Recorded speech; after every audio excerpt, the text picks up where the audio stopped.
Okay, va bene. Inizio dicendoti grazie Francesco per un'altra volta condividere con noi dell'Associazione Francesco Tonucci, le esperienze. In questa occasione vogliamo parlare insieme a te sul Diario di un maestro.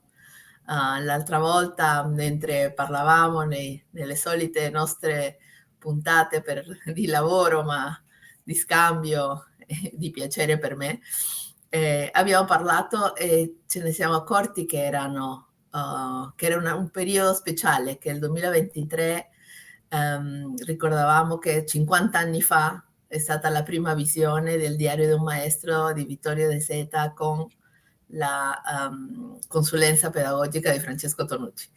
E quindi mi sembrava molto interessante per noi, per tutte le persone che costruiamo la comunità dell'associazione, conoscere un po' di più, conoscere da te e anche chiederti delle riflessioni, perché questo materiale prezioso, questo film documentario meraviglioso, comunque dava allora, 50 anni fa, tanti elementi di riflessione per la scuola, per l'educazione, per ripensare.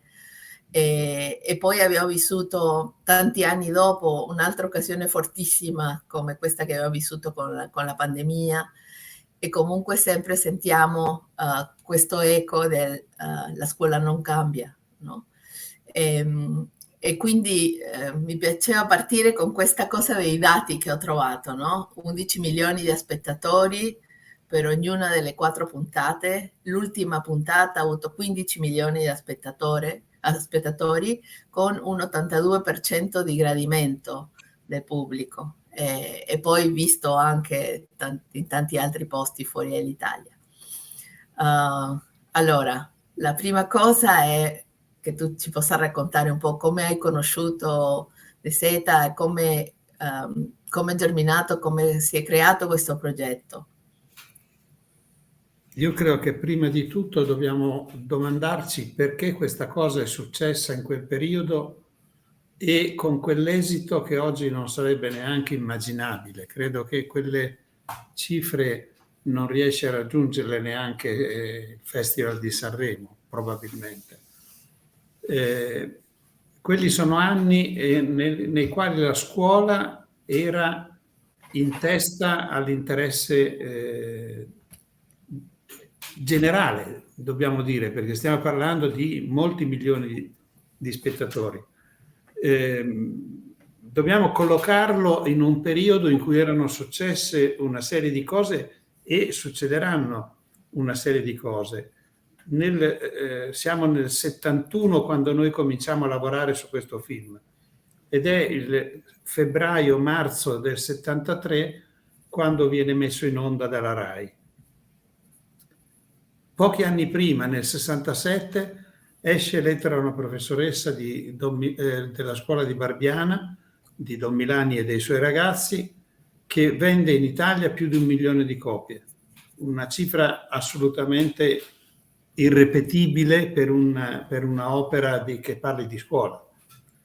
Pochi anni dopo, nel 70, esce il Diario di un maestro, il Paese sbagliato di Mario Lodi, che supera le 100.000 copie di vendita, anche questa è una cifra comunque importantissima, e Lodi vince il premio Viareggio, che è un premio letterario importante per l'Italia.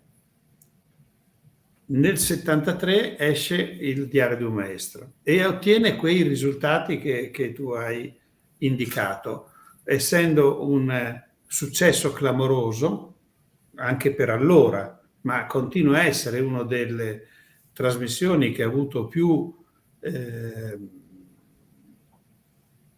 risonanza, dico risonanza più che successo, nel senso che non solo ha avuto successo perché è stato visto da moltissime persone, ma ha creato un dibattito. In quegli anni gli operai ottengono le 150 ore per studiare, cioè nel contratto di lavoro viene inserita una clausola che garantisce agli operai che lo necessitano o che lo desiderano per migliorare la loro qualità scolastica, se non avevano il titolo di scuola dell'obbligo, la possibilità di frequentare dei corsi per i quali il datore di lavoro dava 150 ore pagate, alle quali l'operaio aggiungeva altre 150 ore. Ecco, tutto questo era il dibattito sull'educazione di quegli anni, che oggi non è neanche immaginabile, non è neanche pensabile. Allora, come succede tutto questo? Beh, a me arriva, come è successo quasi sempre nella mia vita, e ne abbiamo già parlato in altre occasioni, per una pura casualità. Io avevo già letto il libro di Bernardini, Un anno a Pietralata, conoscevo Albino Bernardini perché era uno dei maestri del movimento di cooperazione educativa romano, cioè lui non era romano, era sardo, ma si era trasferito dopo le sue esperienze didattiche documentate, per esempio nel libro Le bacchette di Lula, che è un'esperienza sarda, Lula è un paese sardo. Albino Bernardini si trasferisce a Roma e si trasferisce proprio, o meglio, quando noi realizziamo il film lui stava a Tivoli, che è una città vicino a Roma, ma quando scrive Un anno a Pietralata, come dice il titolo, racconta una storia in cui lui era maestro nel quartiere di Pietralata. Ci troviamo nella prima periferia romana, che dalla stazione Termini va verso Tivoli, e sulla Tiburtina Pietralata è a 5 chilometri dal centro, sulla sinistra andando verso Tivoli, e invece il film si realizza nel quartiere di fronte, che si chiama Tiburtino Terzo, che appunto sta... Allora, tutto questo avviene casualmente perché io non conoscevo De Seta e non mi ero occupato quasi mai di cinema, dico quasi mai perché avevo avuto una collaborazione con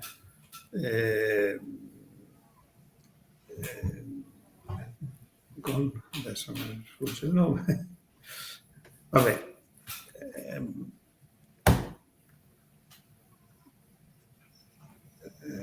okay. Poi torna il nome. Sì, vabbè, comunque. Insomma, per me era una delle prime esperienze nell'ambito, nel cinema era la prima esperienza e comunque non stavo pensando assolutamente a cose di questo genere. E quando un giorno mi chiama per telefono Vittorio De Seta, mi dice che lui sta pensando a un film sulla scuola, che ha fatto un giro d'Italia visitando le scuole che gli avevano segnalato come più interessanti. Aveva visitato la scuola Città Pestalozzi di Firenze, aveva visitato le Vallette di Torino con Fiorenzo Alfieri, Daria Ridolfi, ed era andato a trovare Mario Lodi a Piadena per farsi un'idea, perché appunto voleva realizzare un film sulla scuola ispirandosi al libro di Albino Bernardini, Un anno a Pietralata. E queste persone, specialmente Alfieri e Lodi, gli avevano suggerito il mio nome, un po' perché stavo a Roma, un po' perché secondo loro potevo essere utile come consulente. E in qualche modo loro non so se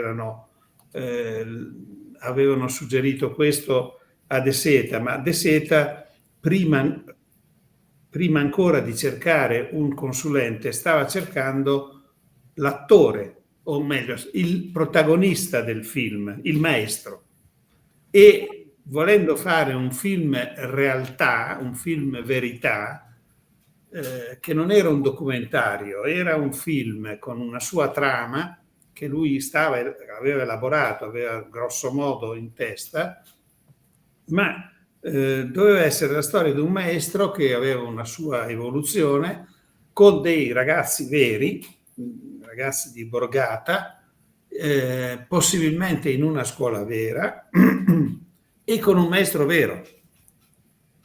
L'aveva proposto a Alfieri Lodi, che avevano ovviamente rifiutato, erano 2 maestri che non avrebbero lasciato la scuola per fare gli attori, e era venuto a parlare con me.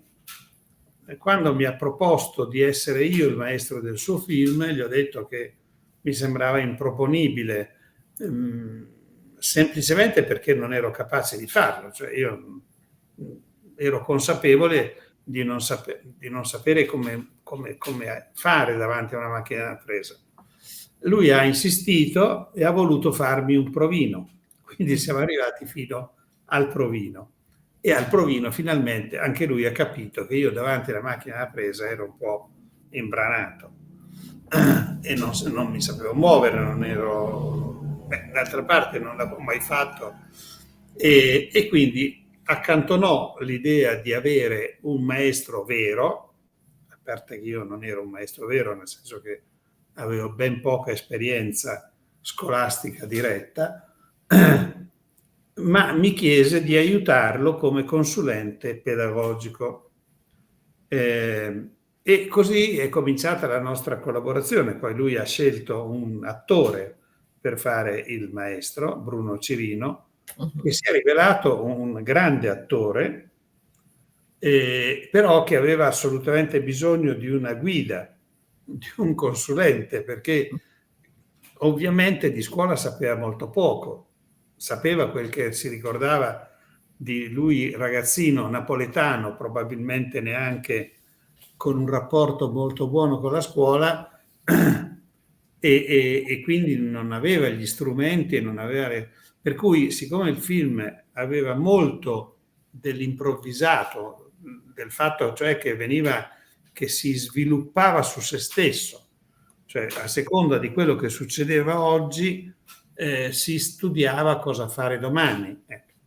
Allora, quindi ci voleva anche una persona duttile, capace di interpretare, e da parte nostra, dico nostra perché da quel momento io e il regista siamo diventati una specie di unità, dove ovviamente lui faceva anche altre cose che io non facevo, cioè dirigeva il film, per cui il film è di Vittorio De Seta, non è mio. Però molte delle cose che nel film si vedono e succedono dipendono anche dalla mia presenza e dalla mia partecipazione, dal mio apporto.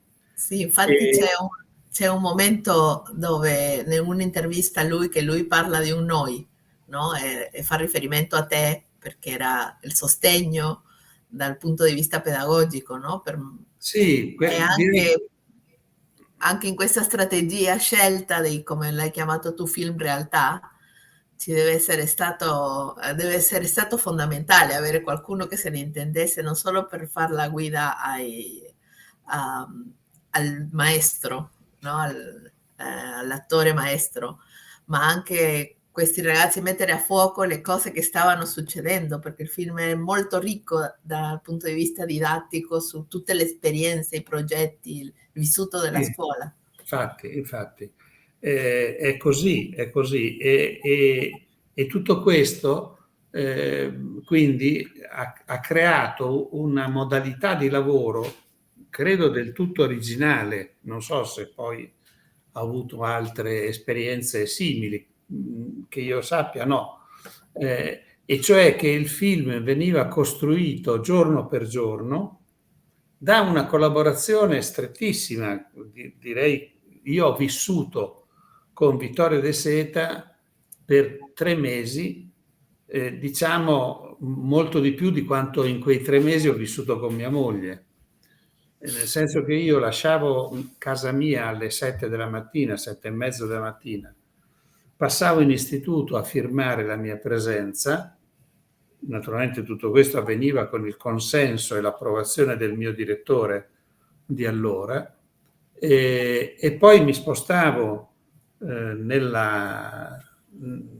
allo studio dove veniva realizzato il film, e passavo la mattinata sul set, cioè dove il film si realizzava, e quindi seguivo tutte le riprese giorno per giorno per i 3 mesi delle riprese. Poi si andava a pranzo insieme con la troupe e insieme con alcuni dei ragazzi, degli alunni, che venivano da lontano, non erano dei quartieri vicini, perché quelli vicini andavano a casa a mangiare. Poi nel pomeriggio io con De Seta andavamo prima a vedere nelle case di produzione e di sviluppo delle pellicole gli spezzoni che via via venivano sviluppati, e quindi vedevamo se erano perché in caso di necessità si dovevano ripetere delle scene, e poi finita questa operazione a metà pomeriggio andavamo insieme a casa sua sull'Aventino, quindi una bellissima zona di Roma sopra i Fori Imperiali, e lì io passavo tutte le sere, cenavo con loro, con lui, la moglie e i 2 figli, e lavoravamo prima e dopo cena per scrivere la sceneggiatura del giorno dopo. E così passammo i 3 mesi.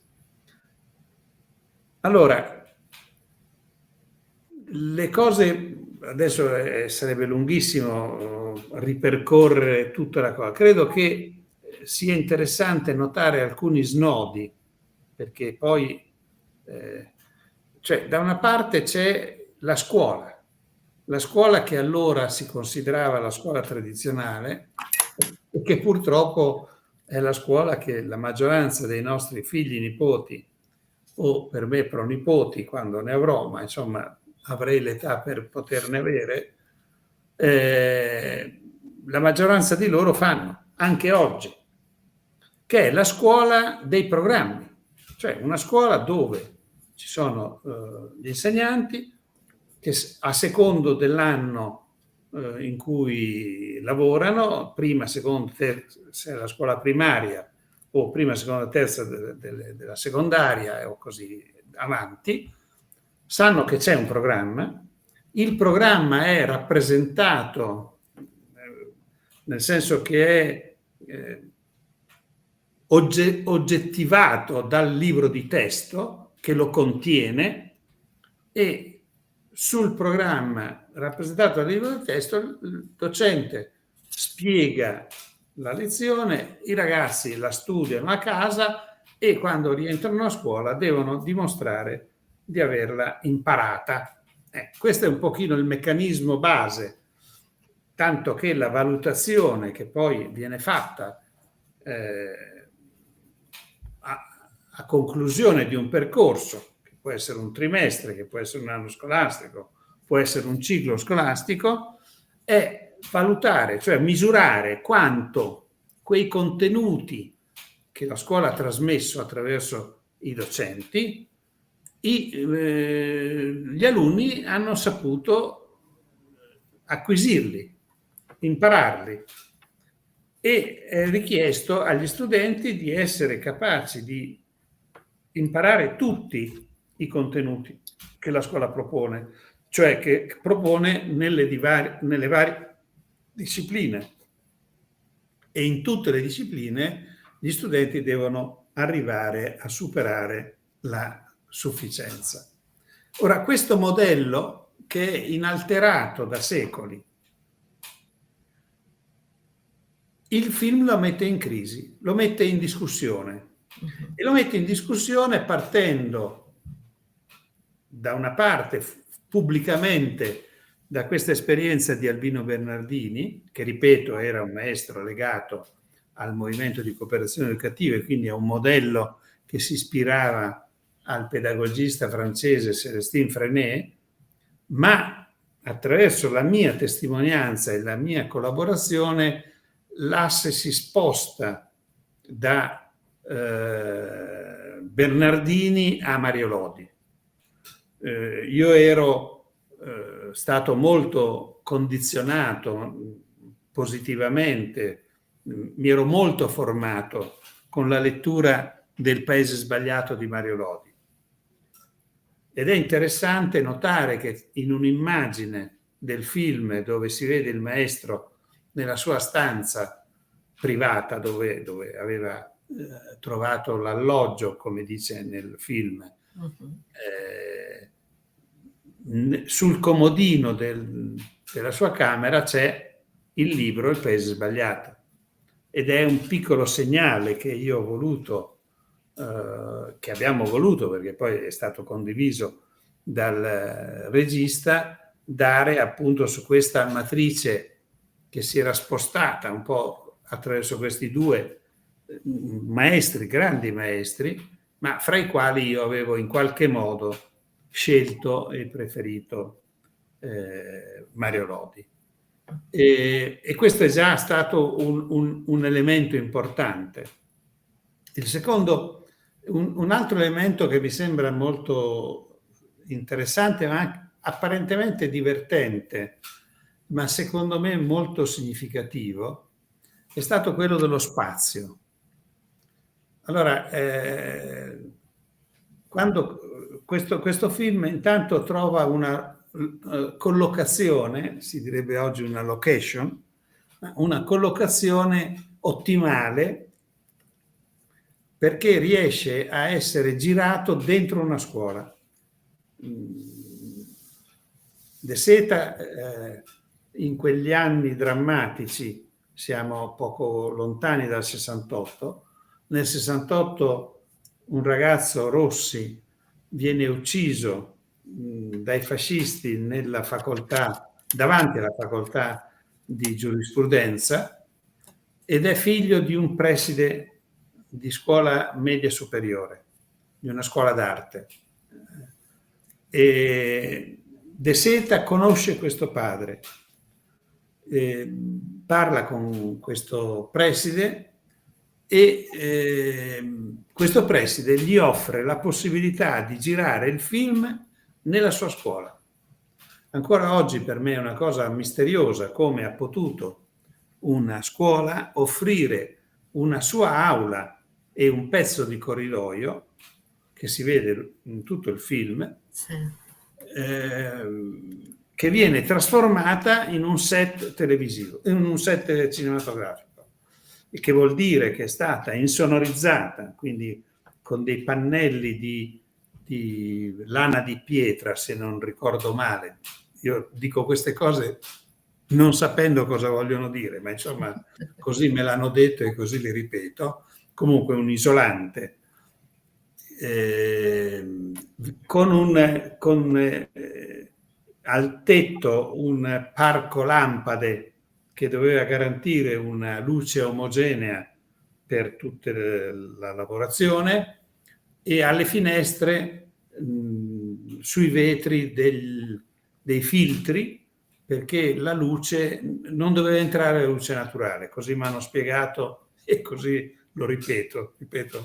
E questo era, naturalmente era un ambiente che finiamo di girare, credo verso aprile, insomma quando era già caldo, e comunque dentro questo set la temperatura saliva moltissimo, perché questo parco lampade era molto caloroso.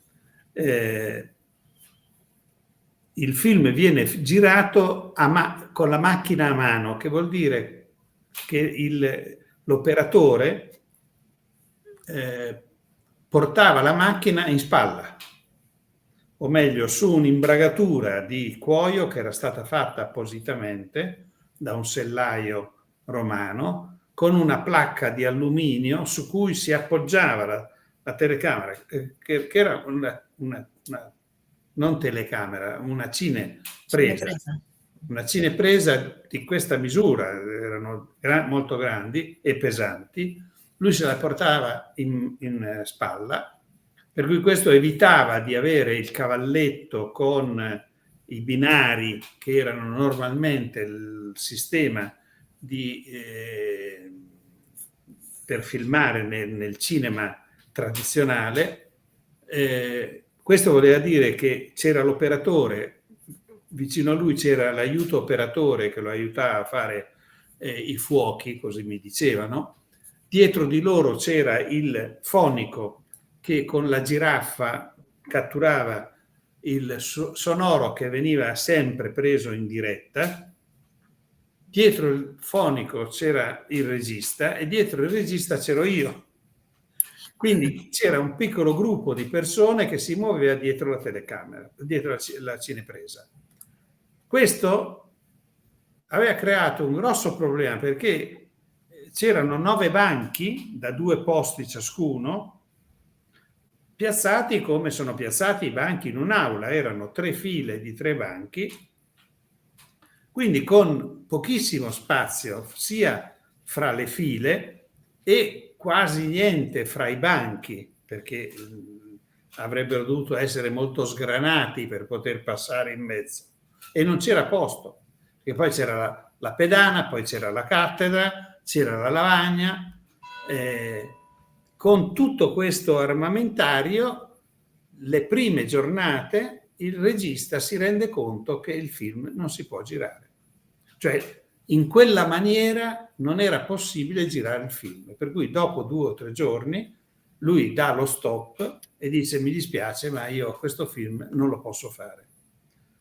Chiediamo cosa succede, dice: guarda, semplicemente non riusciamo a lavorare, perché noi dobbiamo stare dietro la telecamera. Siccome i ragazzini parlavano liberamente, quando un bambino parlava, per esempio, alle spalle nostre o di fianco, l'operatore si girava con la cinepresa e andava a prendere il bambino che stava parlando. Qualche volta gli si chiedeva di ripetere, ma in genere si cercava di fare tutto in piano sequenza, cioè senza interrompersi, senza far ripetere.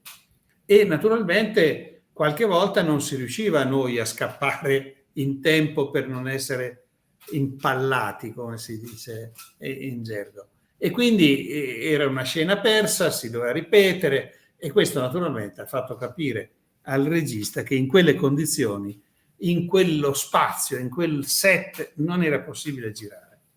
Allora io gli ho detto se mi dava 2 giorni o 2 o 3 giorni di tempo, noi avremmo potuto preparare una situazione di cambiamento.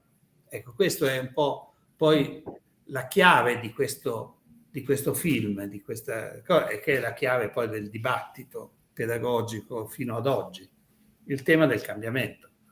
Allora, così come non era possibile girare un film, era una metafora interessante per dire che si faceva una cattiva scuola, oltre a non poter farci un film.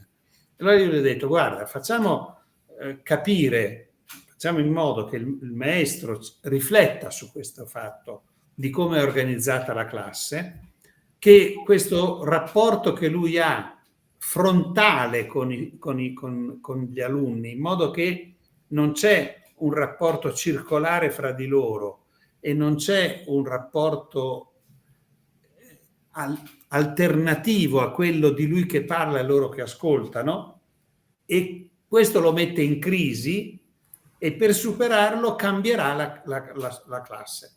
Ne parliamo a lungo, lo convinco a provarci e effettivamente facciamo in modo che il maestro ci rifletta e si veda che ci sta riflettendo, e un giorno, pochi giorni dopo di questo momento di crisi e di stop, questo fu un primo stop al film che si risolse poi brillantemente, perché la pedana fu messa al muro. Dunque, molte di queste cose che io ho suggerito le avevo prese dal Paese Sbagliato di Mario Lodi, che nella lettera a Katia, che è la lettera che apre questo libro importantissimo di questo nostro grande maestro, spiega come sta cambiando la classe. E per esempio spiega che la cattedra la sta mettendo in un angolo perché può essere una superficie importante, perché è molto grande, per appoggiare i fogli grandi di pittura. La pedana Mario Lodi la mantiene e la tiene come teatro per poter dare una specie di piccolo palcoscenico per i ragazzi. Invece noi la mettiamo al muro, rovesciata, quindi, e davanti ci mettiamo dei ripiani e diventa una libreria. I tavoli, i banchi vengono appaiati 2 a 2, tolti i piani superiori e sostituiti con quadrato di multistrato di legno avvitato alle basi dei tavoli, dei banchi, e così il banco, che è 120 centimetri per 60 e ospita 2 persone, 2 alunni, diventa un tavolo di 120 per 120, che è la superficie esattamente di 2 banchi, che ospita 8 persone, invece che 4 come 2 banchi normalmente fanno. E naturalmente questo cosa vuol dire? Vuol dire che con 3 tavoli noi sostituiamo 9 banchi. La superficie che occupano è esattamente la metà. E quindi recuperiamo o addirittura meno della metà. E quindi recuperiamo moltissimo spazio. Da quel momento anche il regista capisce che può cominciare a fare un film. Questo mi sembra una bella metafora, dove ci si può muovere facilmente, si può anche fare una buona scuola. E naturalmente... E lo fanno i ragazzi stessi col maestro, e il film riprende tutta questa proposta, sì, questo progetto. Viene dichiarato la collaborazione di alcuni genitori.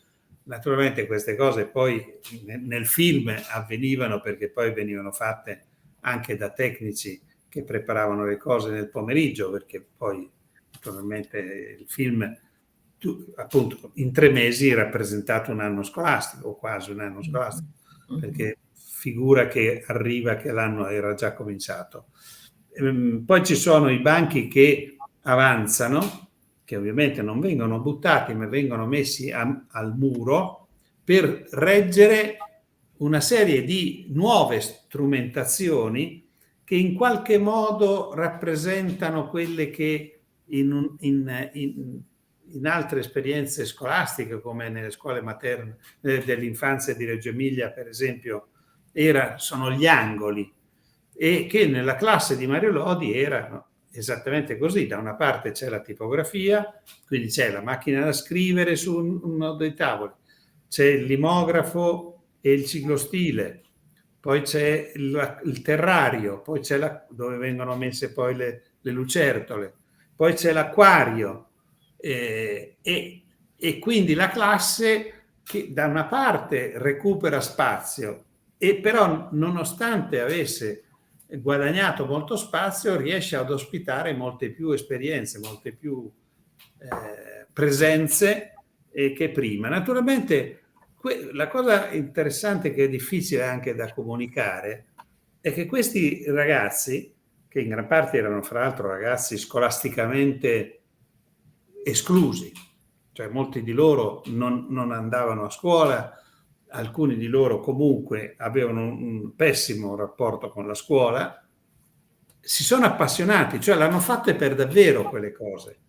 Nel pomeriggio loro continuavano a lavorare, per cui loro rimanevano con noi tutto il giorno, tornavano a casa per cena, perché nel pomeriggio da una parte avevano 2 professori che li preparavano, perché a fine anno avrebbero dovuto dare gli esami di Stato per rientrare nella scuola pubblica, perché De Seta aveva assunto la responsabilità di questi ragazzi per la loro formazione familiare, come si dice, cioè le famiglie hanno il diritto, secondo la normativa italiana, di togliere i bambini dalla scuola pubblica, educandoli in maniera familiare, secondo la volontà della famiglia, però se vogliono ritornare poi nella scuola pubblica devono superare un esame come privatisti, quindi al fine anno. E quindi De Seta aveva firmato un'assunzione di responsabilità nei confronti di questi ragazzi e doveva garantire, quindi non potevano andare agli esami finali solo perché avevano fatto un film, ma dovevano anche fare appunto quella scuola che il film criticava, loro la dovevano comunque almeno in parte fare per poter superare poi l'esame di fine anno. Però in quell'attività del pomeriggio c'erano anche le attività che poi si vedevano al mattino. Le ricerche che sono state fatte erano ricerche vere. Quella sulla guerra, Quinto non ammazzare. Io ho ancora, purtroppo non qui, se no lo mostrerei, ce l'ho a Roma, il quaderno, il fascicolo che è stato ciclostilato per davvero dai ragazzi e quindi distribuito poi sulle esperienze di guerra dei loro nonni, e l'altro i malestanti, che era una ricerca sulle condizioni di vita del quartiere. Sono state esperienze reali, cioè che poi dopo naturalmente con un po' di spinte, di forzature, perché nel breve tempo doveva poi tutto quello che si vede nel film comunque è vero. L'altra cosa che potrebbe essere interessante da notare, proprio per capire come si lavorava, le difficoltà che ci sono state e anche i rapporti che si erano creati fra di noi, tra me, il regista, l'operatore, eccetera, è stato un secondo momento di crisi, una seconda interruzione del film. Questo anche per dire che De Seta, che era appunto un grande regista, è stato un grande uomo di cultura, era però una persona molto fragile, molto emozionabile, molto insicura, e quindi molto spesso aveva bisogno di essere sostenuto da quel punto di vista. Allora, un giorno succede che Sergio, questo ragazzino molto bello, riccio, Sergino, chiamato Sergino, quello che arriva tardi a scuola e si presenta quando il maestro è già in attività, ruba una macchina. Durante il pomeriggio, fuori dal controllo dei due professori che, come dicevo, facevano attività con i ragazzi, durante il pomeriggio lui ruba una macchina, era un ragazzino di 11 anni forse, naturalmente non c'era la patente, e con la macchina va a sbattere contro un muro, facendo un danno al muro e ovviamente alla macchina. Naturalmente intervengono i carabinieri, vengono a parlare con il regista. De Seta prende paura, capisce che, perché come spiegavo prima, lui aveva preso la responsabilità di questi ragazzi per garantirne la formazione a fine anno, e lui ci convoca noi e i ragazzi dicendo: il film è sospeso. Eravamo a metà settimana, facciamo finta che fosse giovedì, non mi ricordo esattamente il giorno, si sospendono le riprese, il venerdì non si lavora, il sabato naturalmente non si lavora nelle riprese. Noi naturalmente, io continuo a vivere la mia giornata tipo con lui a casa sua, e gli propongo di chiamare anche l'operatore, questo Tovoli, e il sabato parliamo insieme, parliamone bene e decidiamo. Allora gli suggerisco di non sospendere il film, ma di utilizzare l'evento, quello che era successo, e inserirlo nel film. Perché questo poi in fondo è la scuola vera. Questa è la scuola che non ha funzionato nella pandemia, la scuola che non funziona mai se non è disposta ad accogliere quello che succede. Cioè una scuola che non va dietro i suoi programmi, ma ascolta i bambini, ascolta gli alunni, ascolta il mondo che i bambini portano dentro. Allora, in questo caso ascolta un fatto criminale che è avvenuto, un furto, con un esito pericolosissimo, perché c'è stato un incidente che poteva anche essere molto più grave di quello che è stato. E ne parliamo a lungo. Naturalmente non è stato facile convincerlo, proprio perché lui aveva le responsabilità. Io davo consigli, ma anche l'operatore mi ha aiutato, era convinto che valesse la pena, così è stato. De Seta trova un testimone, anche questo vero, un giovane, un ragazzo più grande dei nostri, ma che aveva vissuto l'esperienza del carcere, che viene a scuola, viene sul set a parlare con i ragazzi di cosa vuol dire andare in carcere, cosa vuol dire essere un criminale, che appunto parlando con i ragazzi spiega che normalmente uno diventa criminale per essere un dritto, e poi dice è un dritto così, cioè un dritto storto, perché poi non è vero, non è un fatto di orgoglio, non si vince niente, finisci per fare delle esperienze che non avresti dovuto fare, insomma, e fa tutto un discorso con i ragazzi. C'è una discussione in classe con lui e poi si comincia a lavorare su questo problema dei rischi della malavita, delle cose.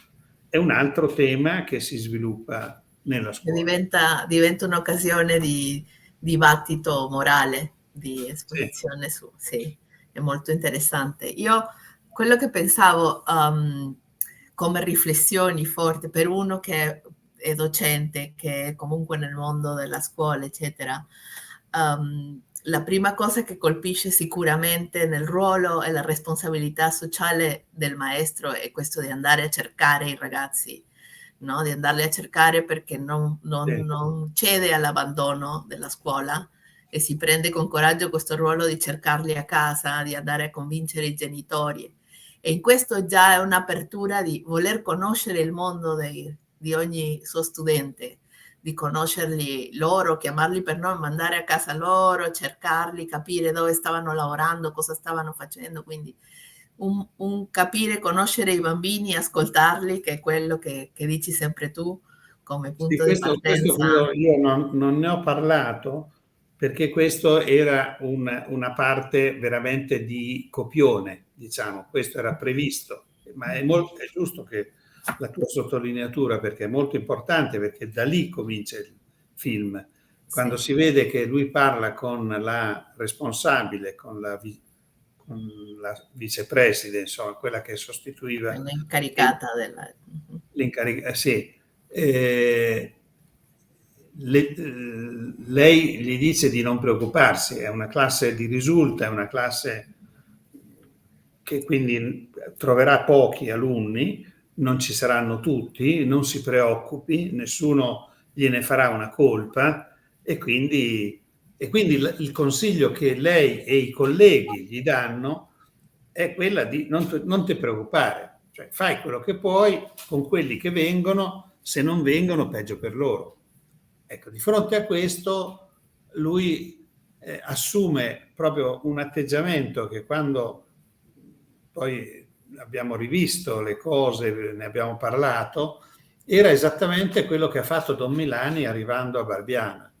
Don Milani la prima cosa che fa quando arriva a Barbiana e tutti i suoi amici, specialmente colleghi preti, c'è una lettera con Don Rossi molto bella in cui gli dicono stai tranquillo, vai, non ti preoccupare, che poi il vescovo un giorno o l'altro anche lui è vecchio, finirà anche lui e sicuramente verranno riconosciuti i tuoi meriti e avrai quello che ti spetta, insomma, una parrocchia normale, non questo buco di montagna, eccetera. Per lui, per rispondere a questa cosa, naturalmente Barbiana per lui è stata un confino, è stata una punizione, ovviamente, ma lo accetta perché lui è stato un obbediente e fa due cose. La prima cosa va a comprarsi una tomba. Il secondo giorno che è a Barbiana scende in comune e si compra lo spazio per una tomba nel cimitero di Barbiana. Quindi lui sa già che lui morirà lì. È giovane, non era ancora ammalato. La seconda cosa che fa a partire dal primo giorno, dal secondo giorno, insomma, da appena arrivato, comincia a girare per le poche case della sua parrocchia a rivendicare i figli dei contadini. Datemi vostro figlio perché deve studiare. Naturalmente agli orecchi di quella gente questa richiesta era un po' buffa, tanto perché questi figli a scuola si erano andati ed erano stati bocciati, erano stati mandati via, rifiutati dalla scuola. E per le famiglie non era un grave danno, perché avrebbero dovuto essere contadini, quindi per un contadino sapere leggere e scrivere era relativamente poco importante. E invece erano delle buone braccia di aiuto in casa già da molto piccoli, perché aiutavano con il cortile, le galline, i conigli, e poi la stalla, e poi l'orto, insomma, ce n'era per tutti. E quindi ha dovuto lottare con i genitori per poter avere i figli. E li ha ottenuti tutti, anche perché la famiglia che si era rifiutata di dargli il figlio, lui quando si lasciano e lui esce dalla casa con l'idea che se ne andava, che tornava in parrocchia, era sera, la mattina dopo, quando si alzano questi contadini, aprono la porta e il priore era seduto sui gradini della porta. Dice: ma cosa fa lei? Ah, dice: io ho dormito qui. Aveva passato la notte freddo col suo mantello sui gradini di casa e ha detto: io da qui non mi muovo se non mi date vostro figlio. E naturalmente ha ottenuto tutti i ragazzi, e sono persone adesso adulte che danno testimonianza di quella scuola straordinaria che era fatta per gli ultimi. Allora, più o meno con questo stesso spirito, anche se allora forse non era neanche chiaro per noi, perché queste cose erano quasi avvenute negli stessi periodi, però con questa coincidenza molto interessante, lui gira a prendere i ragazzi che avevano abbandonato la scuola per varie ragioni, chi per disinteresse, ma anche per disinteresse delle famiglie che, ripeto, non vedevano nella scuola una necessità, specialmente per livelli sociali bassi, dove il futuro era definito, l'idea dell'ascensore sociale, cioè la possibilità di salire nella scala sociale, non era previsto, e quindi e lui invece li va a trovare, li trova, e poi ci sono anche tutti i conflitti che avvengono ed è anche quella è una parte, direi quella è una parte più di regia, nel senso che su quella c'era già un canovaccio che aveva scritto il regista, quindi la parte più narrativa invece c'è una mia presenza, una mia partecipazione, credo importante, comunque è stata poi riconosciuta come importante. Fa specie, per esempio, che il mio nome compaia in testa ai titoli del filmato, cosa che era del tutto inusuale. All'inizio dei film ci sono i nomi dei protagonisti. Il regista ci parla di come un progetto condiviso. E quindi è stata, devo dire che per me ovviamente è stata una grossa esperienza di formazione, che avviene all'inizio della mia storia, perché avviene nel 71.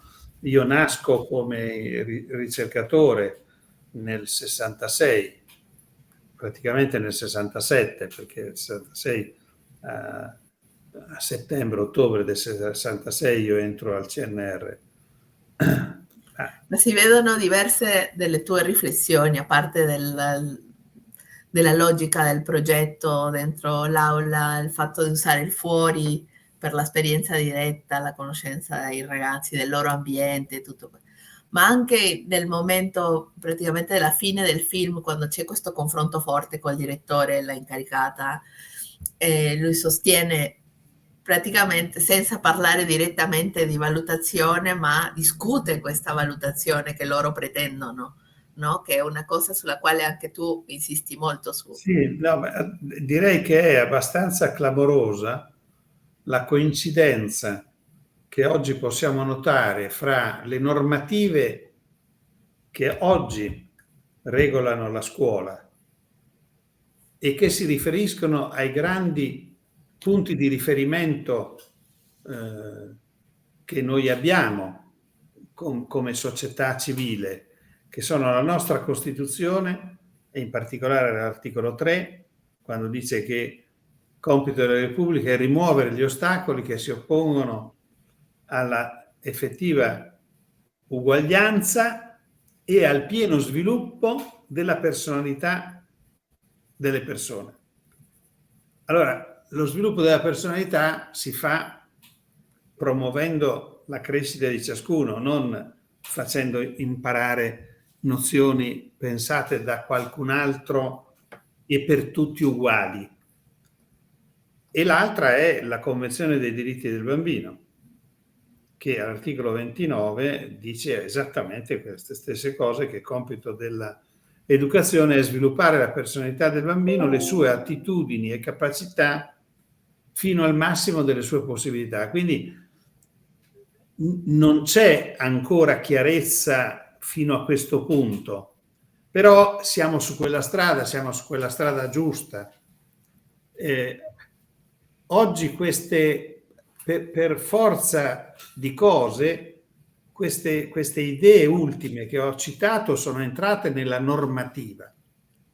Però come sempre è successo e come continua a succedere, la normativa non è lo specchio della realtà. È uno specchio di un dover essere che hanno deciso i parlamentari, chi ha definito le leggi, che ovviamente è difficile oggi fare una legge escludente, una legge che preveda forme di esclusione o di discriminazione. Non passerebbe, non serve. Però la società discrimina, però la società esclude. Quindi le leggi purtroppo non rappresentano la realtà, né sanno produrla. E quindi una buona legislazione scolastica non ha prodotto una buona scuola fino ad oggi. E come diciamo sempre, la buona scuola la producono i buoni maestri.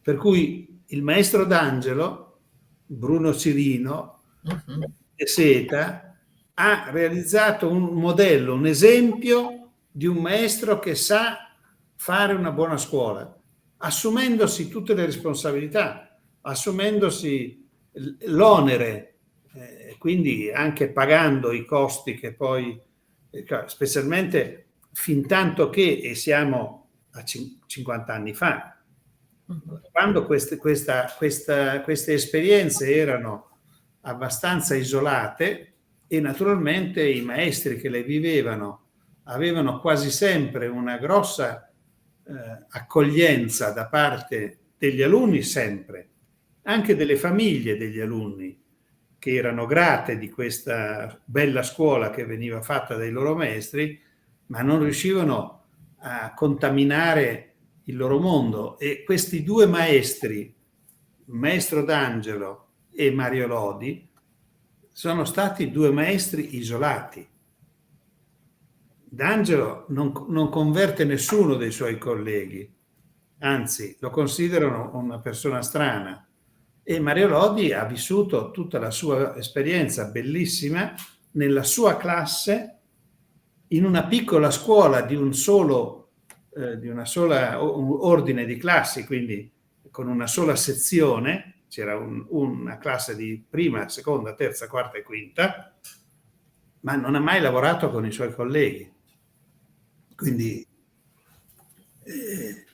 ha lavorato con i maestri italiani, ha lavorato con i suoi colleghi del Movimento di Cooperazione Educativa.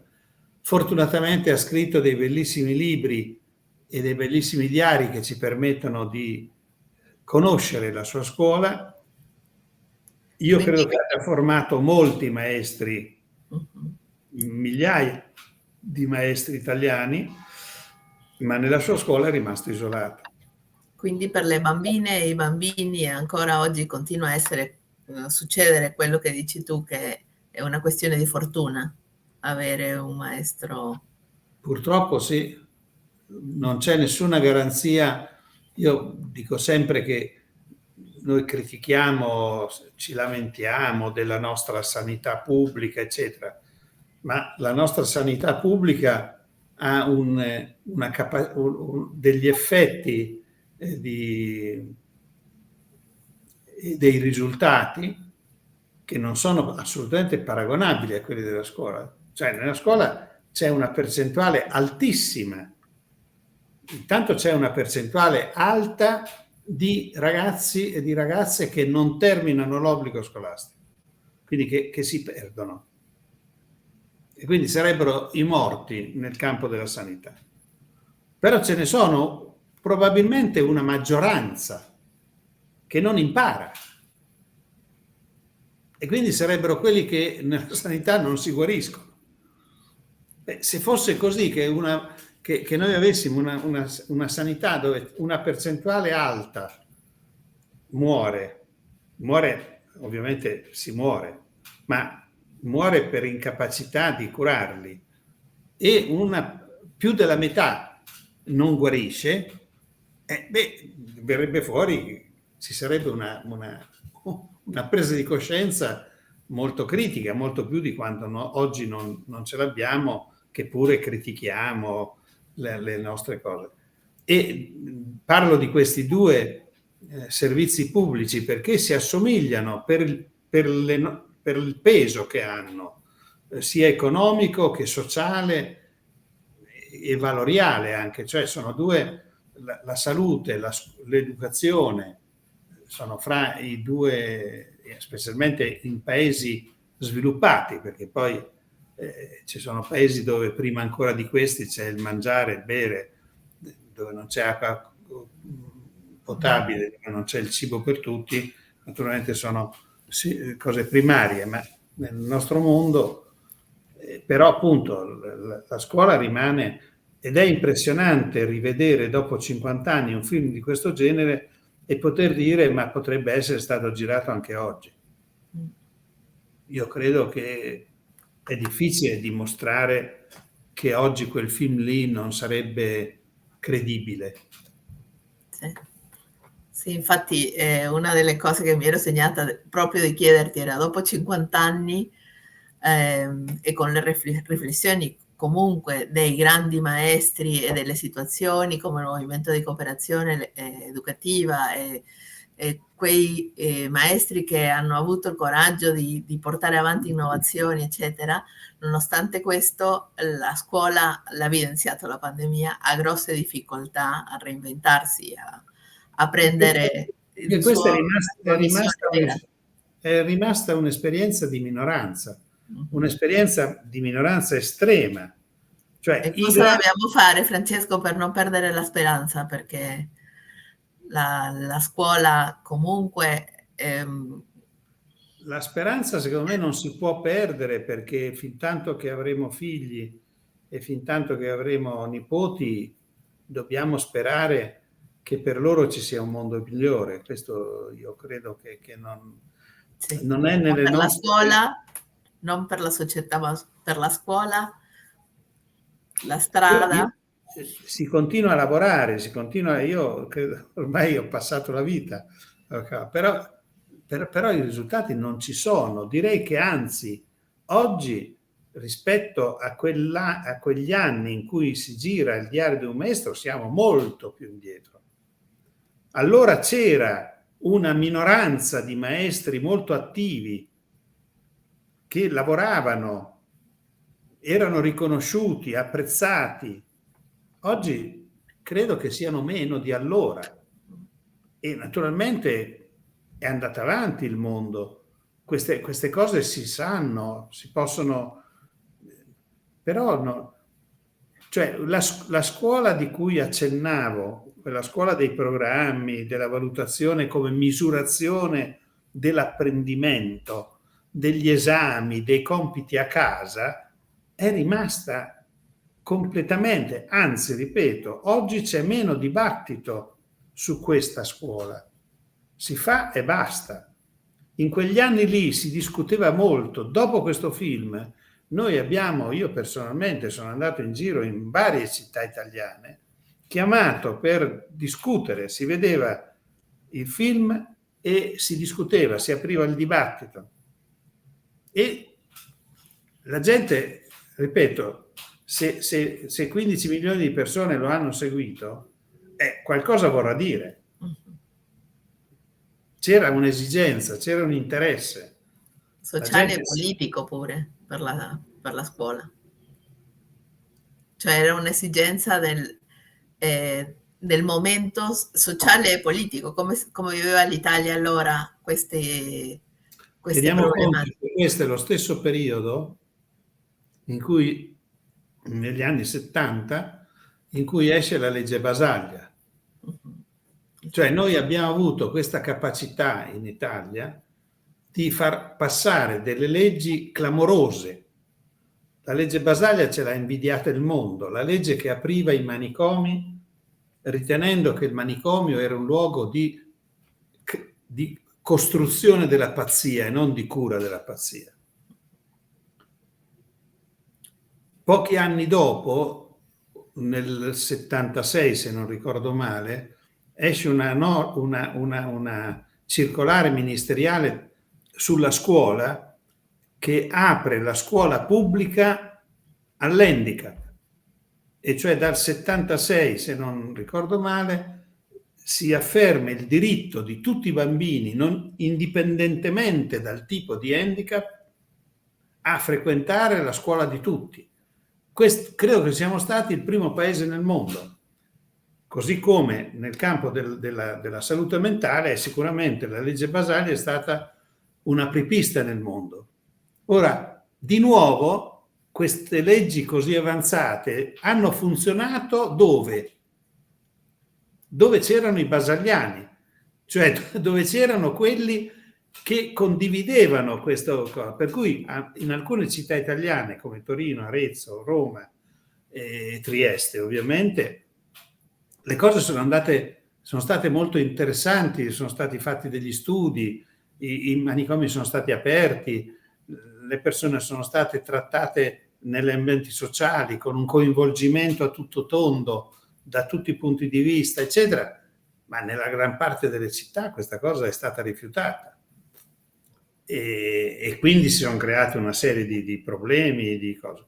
E la questione dell'handicap fortunatamente è andata avanti, si è affermata, però anche lì avrebbe dovuto cambiare profondamente la formazione degli insegnanti, perché accogliere l'handicap vuol dire accogliere la diversità, cioè accettare che tutti i bambini sono handicappati, nel senso che ciascuno avrà le sue capacità e le sue incapacità, e una scuola che lavora quasi solo sulle incapacità è una scuola che crea patologie, non crea né entusiasmi né interessi e non forma.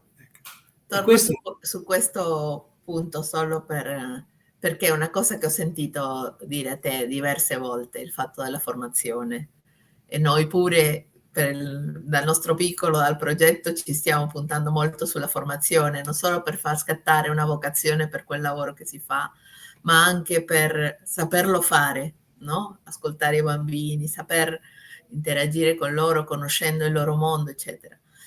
E in questo della formazione tu hai detto che si dovrebbe fare proprio una rivoluzione su come si formano gli insegnanti, perché i docenti pure si formano sotto questi schemi tradizionali e poi che l'università è un modello di scuola, è un modello di scuola dove si lavora nell'aula, c'è un professore che spiega e indipendentemente dai contenuti che trasmette, li trasmette, lui ha un pubblico che lo guarda e lo ascolta di fronte, e questo pubblico di solito prende appunti perché all'esame dovrà ripetere quello che ha detto il professore.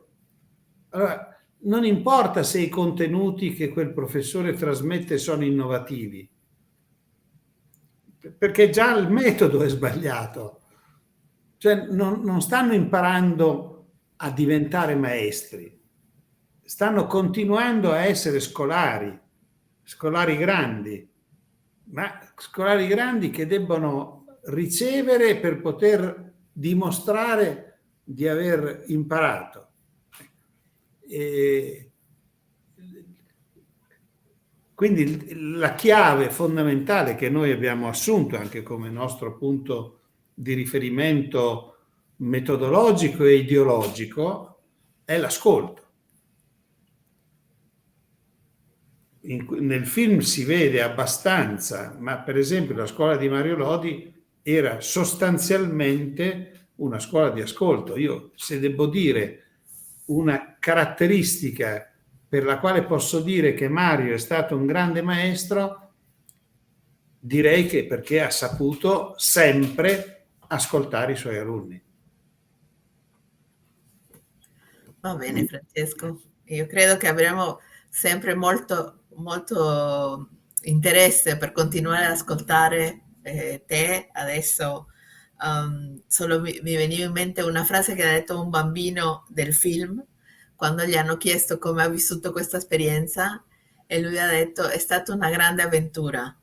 E ascoltando te la narrativa su cosa è successo e come è stato fatto, immagino che per questi ragazzi sia stato. Poi c'è anche un altro documento dove anni dopo incontrano il maestro D'Angelo e parlano con lui e si vede che si era creato un legame che penso che è un'altra cosa che va anche affrontata dal punto di vista educativo, no? Da questa costruzione di una relazione, di un legame.